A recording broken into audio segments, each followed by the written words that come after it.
Ambil tali tu, kalau orang masuk atu, ikat pinggir dia. Rebah beleping selalu. Boleh Ustaz terangkan cara nak amal Yasin 7 Mubin? Apakah kelebihannya? Terima kasih Ustaz. Yasin 7 Mubin ini, dalam surah Yasin ada perkataan Mubin. Ada 7 kali. Maka, kelebihan dia sangat banyak, antaranya hajat. Kalau kita ada hajat, setiap kali di Mubin, berhenti sebentar, minta hajat kita dengan Tuhan, hajat yang sama. Ikulah, minta jadi wali. Maksudnya Mubin. Ya Allah, minta jadi wali. 7 kali Mubin.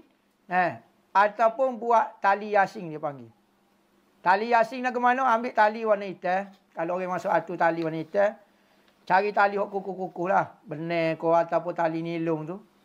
Tali, misalnya orang ni masuk atu, cari ukur selilik dengan pinggir dia. Mudah kita ikat lah.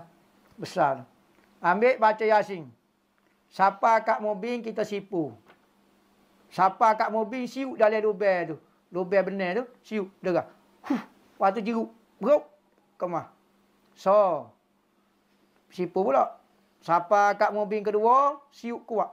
Dalam lubang tu. Beruk. Jeruk. Siapa ke-7 Mubin, tak benar tu dapat tangan, baca siapa habis Yasin. Ya Mubin ni ada lagi. Pada Mubin tu ada lagi ayat surah Yasin. Baca perhabis, lepas tu siuk. Ambil tali tu, kalau orang masuk atu, ikat pinggir dia. Rebah beleping selalu. Kalau jin kuat-kuat, pasti akan rebah. Rebah lalu. Tak ada dabel dah lah. Hilang dah Power Ranger dia. Tu Yasin 7 Mubin. Tu cara kaifiat dia boleh tolong orang dapat pahala. Kita belajar benda-benda lagu ni. Niat nak tolong umat Nabi Muhammad. Nak mudahkan urusan. Nak menggembirakan hati orang. Orang sakit tiba-tiba sia, tidakkah dia suka? Menggembirakan hati orang mukmin ni pahala besar. Sebagaimana berdosa besar menyedihkan hati orang mukmin, maka membuat orang mukmin suka juga pahala besar.